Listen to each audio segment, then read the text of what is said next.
This is for you, whether you're a brand new content creator or you've been at it for a while. But for those of us that aren't like, putting our feet up on a coffee table made of cash, we're working content creators. We're making enough money that it is a sustainable business and all of the complications that fall within that.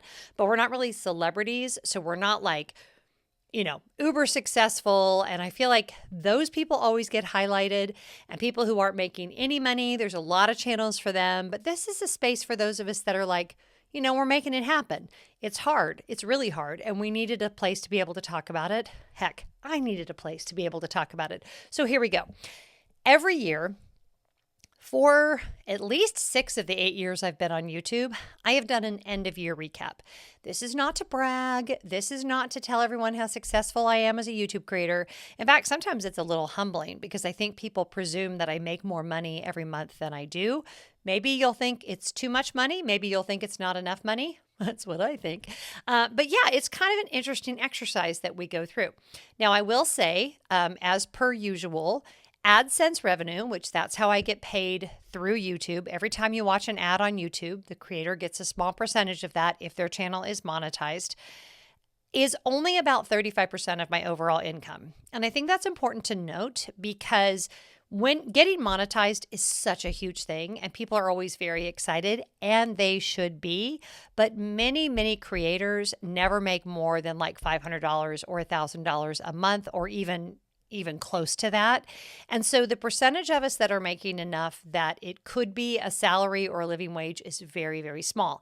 And truthfully, the number I'm going to share with you, once you add in expenses and everything, is not enough to be a living wage. So if my only income were what I make from AdSense, I could not be a full-time YouTube creator. Okay, so we really have to have alternative streams of income. So for me, I have AdSense revenue. I have Patreon, which is where people pay me monthly and they get exclusive videos, live streams, blog posts. We go on trips together, on and on it goes. They also get early release of all of my main channel videos, and I put those up directly to Patreon ad-free. That's been a really great feature. Everybody loves that. And then they also just get like a mishmash of, we have a community thing, and I love it there. It's a wonderful space. Those people are amazing. I also do affiliate marketing. I work with brands. I didn't mention that. I worked with some great brands last year. And then I have, of course, my e-course, and I do one-on-one consulting. So all of those things combined, I really did make a living wage this year, although my expenses were enormously high because of all the travel, equipment. We redid some stuff down here. It's not free to be a YouTube creator. So I didn't pocket a lot of money, but I am very happy with the growth of the business. I'm super proud of what we created. And yeah, my team was amazing. And I just felt like we had a really good year. So let's jump right into the numbers, because I know a lot of you are super interested in that. My total for the year from all 3 channels, which my first channel that I haven't posted to for 2 years still made me money, which is crazy because people are still watching those videos. This channel is not monetized yet, so we didn't make any money on this channel. But our total for 2025 for AdSense was $42,795. And that was up for me. I think it said it was up like 30%. I think I was at 30,000 last year. You can go and watch last year's video for more on that. It was a fair year. To be honest, I kind of expected this year that we would kind of plateau, because my income has gone up a lot year over year, every year. And I'm enormously grateful for that. I have won the lottery in terms of having a YouTube channel. I'm no Mr. Beast, as I'm fond of saying, but I am in like the top 1 or 2% of YouTube creators by income. And keep in mind that top 1% contains me and also contains people that make literal millions a month. But I'm very proud of what I've built, especially since I didn't start until my late 40s. I always dreamed of being an entertainer. And the fact that I came down here in my basement and set up my lights and started filming this video for you guys, I still pinch myself every single time, because this is an unbelievably cool thing to do with my life. Real quick, my backstory is I had a 25-year career. I took a year off when my kids left for college. I started traveling. A friend said I should start a YouTube video. I knew nothing about YouTube. I learned how to edit. This was back in 2017. Learned how to edit, learned how to make videos, learned how to do all the things. And here we are today. So I said that really fast. I'm getting really good at telling that story. So when you look at it month over month, when I say it varies wildly, my lowest month was in the thousands, I think. Yeah, my lowest month was February, which was only $1,980. That's the January slump because keep in mind, I get paid in February for January's income. And January is just always a low month. That's just the way it works. And my highest month, due to a couple of viral videos, and I'm putting it in air quotes because viral is relative to the size of the channel, but certainly viral for me. Videos that are now in the 200, 300,000 range, which is crazy. My highest month was July, which is my birthday month, so that's lucky. And that was $5,170. Now, that's the highest numbers I've ever brought in for AdSense revenue. And it's so funny because I remember when maybe it was 6 years ago, 5 years ago, there was a content creator that was sharing a video similar to this one. And I don't even remember her name now. I don't even think she's making content anymore. But she shared that she had made $7,000 one month in AdSense. And I was like, that is when you've made it. When you're making $7,000 a month, I mean, that is the tippity top of the tippity top. And now that I'm sitting here, of course, as the channel has grown and the business has grown, guess what else has grown? Expenses have grown.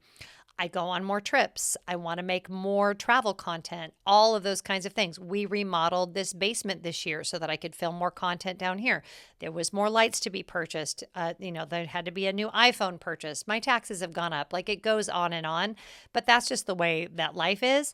Having said that, unbelievably happy and thrilled with all of those things.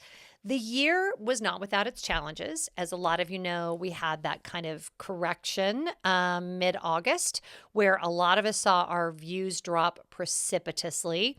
Interestingly, we didn't see our income drop. So my guess is what a lot of people have theorized. Is that the word I want? I guess so. Which is that YouTube deleted a bunch of accounts that were violating the rules and had ad blockers. And since we weren't making any money off of those people anyway, it didn't really affect our income that much. Subscribers have really stopped growing like they were. However, a lot more people are watching YouTube on their televisions, and it's very hard to subscribe to a YouTube channel on your television. You can do it, but I just think most people don't. And also, and I want you to get close to the camera when I say this, subscribers don't matter. Like, they don't matter. They matter. That first 1,000 matters because you need to reach that for monetization, but it is not a metric that anybody goes by. They don't use it for how they pay you. Even brands are looking at it less and less. Whenever they reach out and ask for my media kit, the numbers they're looking for are my monthly views, my demographics, and subscriber count is just kind of out there, and it doesn't have the same weight that it once did. It's just how viewer habits have changed. Plus, the algorithm doesn't even show you your subscriptions anymore. They show you videos that you watch, but they're not going to show it to show you somebody just because you subscribe to them. So yeah, the landscape on that has really changed. Now, I just got back from CES in Las Vegas. I went to several panels with the creator track for CES. I ended up shifting away from that as the week went on, and it was due to, I had like one of those light bulb epiphany moments. I was chatting with another creator, no idea like what size channel they have or whatever, but we were just chatting. And she said, are you here, meaning at CES, primarily to connect with brands, or are you here to see the tech, the robots and the latest and greatest in sound and film and all of that? And I paused for a minute and I was like, neither. I'm here for my viewers. Every trip I take, every conference I go to, everything that I do in regards to the channel is for my viewers. I can chase after those other things. It's not that I'm unhappy when I work with brands. It's not that I didn't want to know the tech, but I had that moment. I was like, that's my why. Always. It's my viewers, the viewers that are already watching me, the viewers that are going to watch me. And when you know that why, it really helps you to make really good decisions, and it keeps you from kind of chasing down rabbit trails. Because as the business has grown and those numbers have gotten bigger, the stakes have gotten higher. And you do feel this pressure to get bigger and bigger and bigger. And you're like, okay, well, how can I how can I grow in this space? How can I do this? How can I do that? But listening to everybody talk at CES, one of the presenters, and she was a doll. So this is not saying that she should not do this, but she was talking about working with brands and specifically said, sometimes when I work with a brand, I'm not a customer. And I was like, wait a minute, you're not the customer, but you're doing a sponsored video for this brand that you're not a customer for. I probably should do that. I don't want to do that. I work with brands that I'm a customer for, and only brands that I'm a customer for. Brands that I already have used and loved before I ever begin a partnership with them. In fact, the major brands that I work with reached out to me because I did a video and they got a lot of sales organically, and they reached out to me. And I find I really like that. I really don't like the chasing after brands thing. It's not. I probably should get a stronger spine about it, but it just is not fun for me. And I would much rather make more content that I know my viewers will love and then really dive in to my patrons. So let's talk about Patreon for a minute, because so many of you have asked me questions about Patreon, and I'm really upfront about it. I bring in anywhere from $1,500 to $2,000 a month from Patreon. A lot of my patrons pay a year in advance. So when everything comes up, it could be as much as $3,000. It just depends on the month. But that has really become how I'm able to sustain the business, because when AdSense revenue goes from $1,900 a month one month to $5,600 a month the next month, it's very challenging to plan, to have a budget. And as someone who came out of jobs where I was over large budgets and I like to know where the money's going, what's coming up, all the expenditures, I would have some really, really rough months if it were not for my patrons. They enable me to go, okay, here is the income that it varies a little bit, but I pretty much can rely on. So therefore, here is what I can pay my team. Here are the investments I can make in lights and in, remodeling portions of my home so that I can film more videos. Here are the trips that I can take. And it informs those decisions, and it allows me to breathe and not feel this panic that I'm not going to be able to pay my bills at the end of every month. For me personally, I don't think I could create content and make this my job if I didn't have Patreon. And when you go to launch a Patreon, there's a ladybug on my desk. Ladybugs are very good luck. Hello, ladybug. Ladybug, ladybug, fly away home. Sorry, squirrel. When you have something like Patreon or Substack and you're a creative, what that allows you to do, what that allows me to do, is to chase what I know I want to make without fear that I can't make it because I have to instead do this and this and this for these brands that are going to keep the lights on. It's actually how patrons started way back when you're a patron of the arts during the Renaissance, because the patrons of the Renaissance painters allowed them to paint unfettered, to not have to worry about how they were going to eat, to be able to paint not knowing if they were going to sell their next painting, but because they had these patrons that supported the work that they did. That's literally the foundation of Patreon and what it exists for creators, writers, musicians, actors, storytellers, to have a base so that they can go out and live a normal life and not constantly be freaked out that they're not going to be able to, pay their bills. So I love my patrons, obviously, because they support the channel. Moreover, though, I love them for the support that they give me. And I always tell them that they are my board of directors. They are, when I go to make a decision, when I went to make this channel, when I went to make my e-course, when I'm on the fence about working with a brand, I can run things by them. They are honest. They are on my side. And the community over there has become really priceless to me. I don't think I would want to do this if it weren't for them. It's a very lonely job. And when you've been doing it as long as I've been doing it, and the rules keep changing and they keep moving the carrot, it could be wildly discouraging. But I always have them to chat with and to talk to about it. And it just feels like such a safe space for me. And it is necessary for me to be able to continue to do what I'm doing. So many of you have asked me questions. Recently, someone reached out and said, how do you know when to start Patreon? I would say as soon as you have a consistent base, and especially if you've got that connection with your viewers, I think you should launch. I think there's specific ways to launch to make sure that you launch well and strong.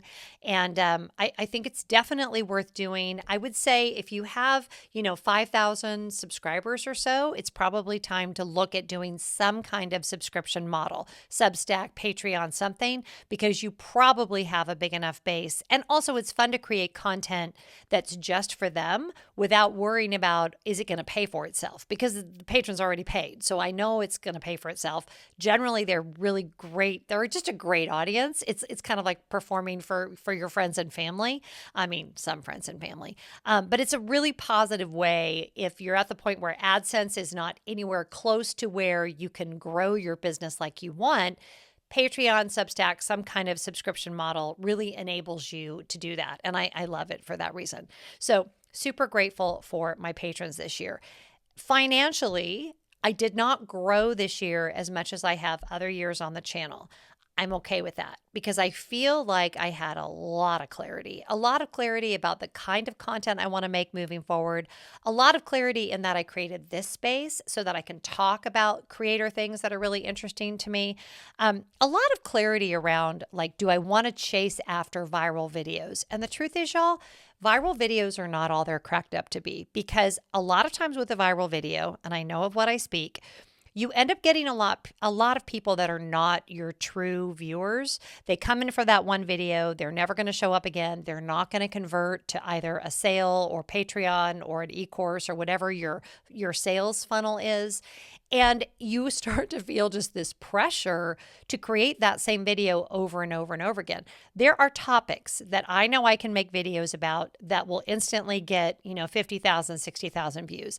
They're not topics that I always want to talk about. And so it's kind of fool's gold because it seems glittery and amazing. Oh my gosh, you had a viral video. Someone on Threads asked, what's your next step after you have a viral video? And I like to go on Threads and just answer random creator questions. They're not asking me. I'm just trying to contribute as a member of the community over there. And I said, if you get a viral video, get back to work because a viral video does not make a business. A viral video does not cement a career in this field.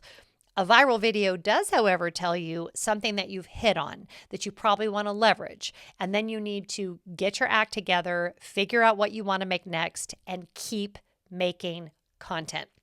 So whether you made $0 in 2025 or you made $100,000 or you made $1 million, you have to always be proving yourself on these platforms. It's kind of like the thing that I love about it and the thing that I hate about it. You cannot ever coast. Ever. I don't care who you are. I don't care how many followers you have. I don't care how many views you get, how many whatever. You cannot coast. You constantly have to be reevaluating, making your content better, figuring out where you're lacking, what your audience is looking for. And it's exhausting, but it's also the thrill of the hunt. And looking back now, when we had that August dip and everything was wacky, I'm really grateful for it because I have not dived that deep into my analytics and my numbers and my viewer habits and all of that in a minute. And had that not happened, I'm not sure I would have done it. So I'm not happy we had the dip. I'm not happy with whatever the algorithm did that made everything wacky. That wasn't fun. That was a dark night of the soul that made us all question ourselves until we realized that it was happening to all of us. And then it was like, okay, it's not me, it's them. But it did cause me to make some tweaks that I think long-term are really going to help with the growth of the channel. What are my goals for 2026? I want to keep making great content. I want to keep evolving as a creator. I would love, and I'm just going to put this out into the universe, to start speaking at conferences or podcasts or some other. I've done a few podcasts, but I used to do a lot of public speaking in my old job, and I would love to tell my story and start speaking in more places again. I'm not totally sure yet how that would happen, but it is something that I'd like to do. More travels coming up. And I really want to work even more on that work-life balance and make sure that I'm investing plenty of time and energy into the things that are my highest priorities, which is, my family and the people that I love. I love my work. I adore my work. I need my work. But I also want to make sure that I don't work so much that I don't give the time and attention to the other areas of my life that are going to be around long after my occupation is no longer. All right, that was a lot of words. Let me know in the comments if I made more money with AdSense than you thought I would or less money. And how was your 2025? I would really like to know. I would like to know from a YouTube perspective and also just from a creative perspective. How do you feel about it? So have fun creating. Keep creating great videos. That's the job, especially right now with the world the way that it is. Your creativity, your joy, your imagination, your intellect is needed more than ever. So no matter what, don't quit. And I'll see you in the next video. Bye.